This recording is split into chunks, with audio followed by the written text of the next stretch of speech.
janvier, au foyer Grenelle, dans le 15e arrondissement de Paris, c'était la 6e soirée du tourisme solidaire, organisée par le réseau Archimède. Bienvenue à tous pour cette 6e soirée du réseau Archimède. 6e fois qu'on organise avec le réseau une soirée du tourisme solidaire à Paris pour promouvoir une destination. Donc on a présenté plusieurs destinations depuis maintenant 1 an et demi.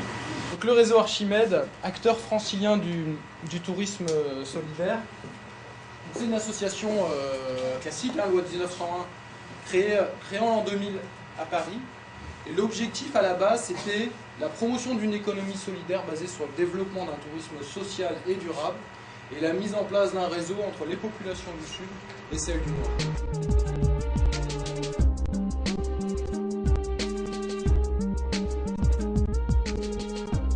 Cette année, pays à l'honneur, la Mongolie.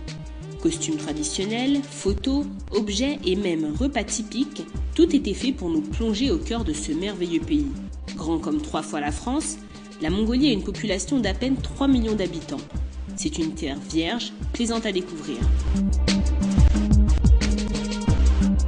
Déjà, donc juste pour info, ce qu'on a mangé, c'était du thé au lait et des bouds, hein, ça s'appelle, c'est des raviolis de bœuf. Normalement, ce mouton est beaucoup plus gras.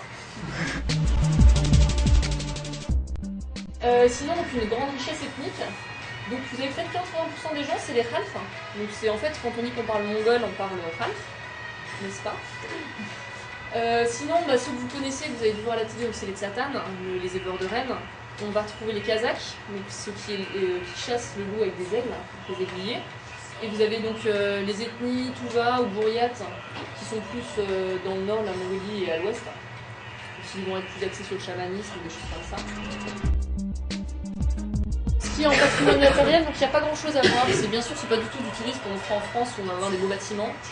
Là même le site le plus connu c'est Karakorum, je ne sais pas si ça vous dit quelque chose de nom. Donc c'est la capitale de l'ancien empire mongol qui était le plus grand empire que la Terre ait connu. C'était plus de 2 fois l'empire romain à son apogée.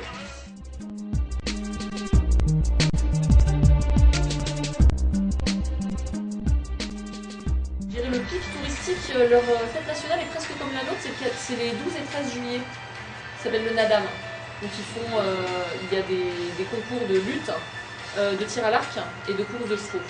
Donc là c'est vrai que c'est assez joli à regarder.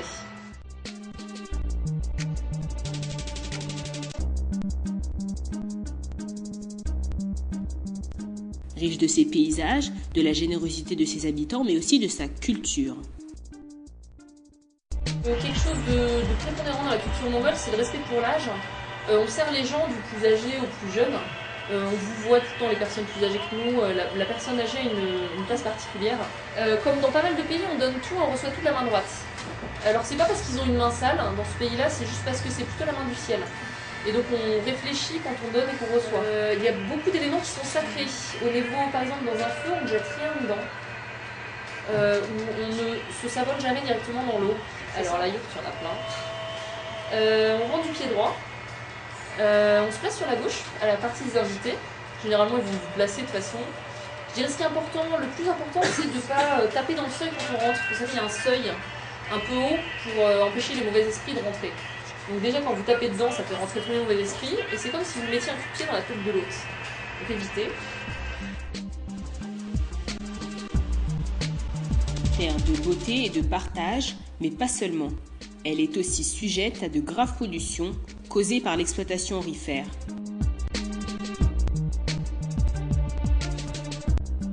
En fait, les activités minières, elles sont divisées en 3 grandes catégories. Il y a les grandes mines qui sont généralement étrangères, donc canadiennes, françaises, coréennes, chinoises, australiennes, etc.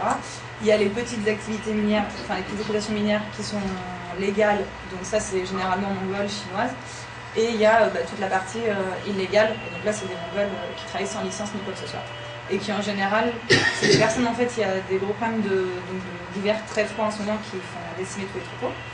Donc il y a beaucoup d'éleveurs qui perdent leur bétail et qui se reconvertissent dans l'activité de recherche d'or en fait. On a fait une première mission en 2009, on est resté 5 mois sur place pour faire un état des lieux, rencontrer un petit peu les acteurs, voir comment ça se passait sur place, qui faisait quoi, comment ça se passait. Suite à ça, on est retourné, on a pu cibler avec cette première étude 3 zones. qui nous ont paru très préoccupantes, avec des teneurs notamment très élevées en mercure. Donc dans ces 3 zones, on souhaiterait y retourner pour faire des études beaucoup plus précises, se rendre vraiment compte de l'état de l'environnement localement et de l'état de la santé des populations, de qui pourrait nous aider, qu'est-ce qu'on pourrait faire, etc. Heureusement, la soirée s'est terminée par une touche de gaieté avec la société Altaï qui nous proposait des objets de mode et de décoration typiques et faits à la main par les populations mongoles.